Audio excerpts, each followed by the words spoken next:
আমরা অবশ্যই এই ভাওলাগঞ্জ বাজার, এই চিলাহাটি ইউনিয়নকে অবশ্যই আমরা মাদক মুক্ত করব, তবে আপনাদের সকলের সহযোগিতা লাগবে।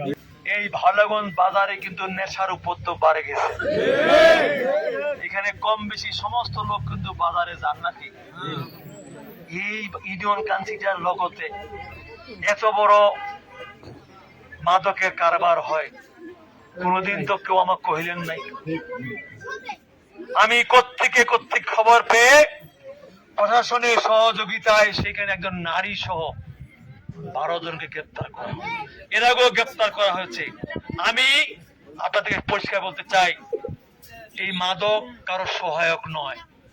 আমার ছেলে হোক, আপনার ছেলে হোক, আপনার ভাই হোক, ভাতিজা হোক, সমাজের শত্রু, দেশের শত্রু মাদক। আজকে সুকৌশলে মাদক আমাদের দেশে নিয়ে এসে আমাদের যুব সমাজকে ধ্বংস করে দিচ্ছে। কাজে আমি মনে করি আপনারা প্রত্যেকেই আমার প্রশাসনকে সহায়তা করেন।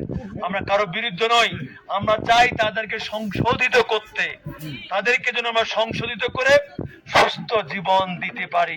আমাকে অনেকেই ফোন করে বলে, ভাই মোর স্বামীটা মাদক খায়, মোর স্বামীটা ক্যাসিনো খায়, মোর স্বামীটা অনলাইন জুয়া করে ফকির হয়ে গেল।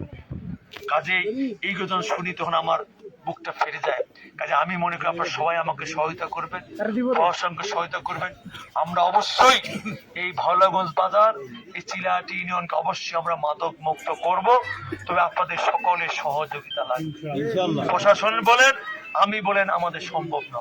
আমি আশা করব আপনারা, আমি যেমন কমিটমেন্ট আমার কাছে, মাদকের ক্ষেত্রে আমি জিরো টলারেন্স, ঠিক দুর্নীতির ক্ষেত্রেও আমি কিন্তু জিরো টলারেন্স।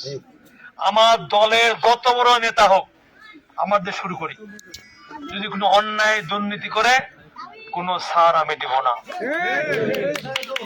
মেসেজ আমাদের ক্লিয়ার, আমাদের মাননীয় প্রধানমন্ত্রী মেসেজ, সেটা সবাই কান ভরে শুনবেন। কাজেই এইখানে ঠিকাদার কাজ করবে, আমার কোন নেতাকে ম্যানেজ করে 1 নম্বর ইটের জায়গায় 2 নম্বর ইট দিবেন, আমাকে সরাসরি জানাবেন। আমি ওই নেতাগিরি সারা জীবন ছুটাই দেবো বলে যাচ্ছে। মেসেজ আমার ক্লিয়ার। এই যে আমাদের একজন ইঞ্জিনিয়ার সাহেব, উনি খুব সৎ মানুষ, ওনাকে জানাবেন।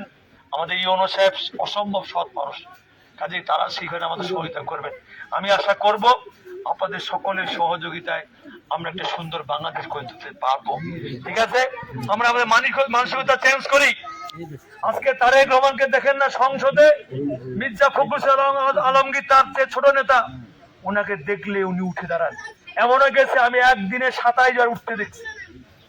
এতে কি তারেক রহমানের সম্মান কমেছে? কমে নাই।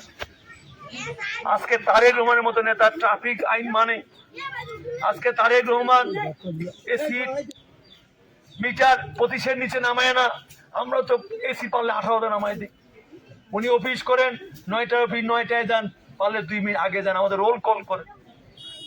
এই যে স্যারেরা আছে বলুক, অনেকে চাকরি নীলফামারীতে এসে পঞ্চগড়ে করতো, রংপুর থেকে করতো, এখন আর কেউ নীলফামারী রংপুর থেকে অফিস করে না। সবাই এখন পঞ্চগড়, দেবীগঞ্জ, বোধায় বাসা ভাড়া অফিস করে, তাই না? চেঞ্জ। কাজেই সেই চেঞ্জটা শুধু প্রধানমন্ত্রী করলে হবে না, আমাদের সবাইকে সেটা ধারণ করে সেটা বাস্তবায়ন করতে হবে।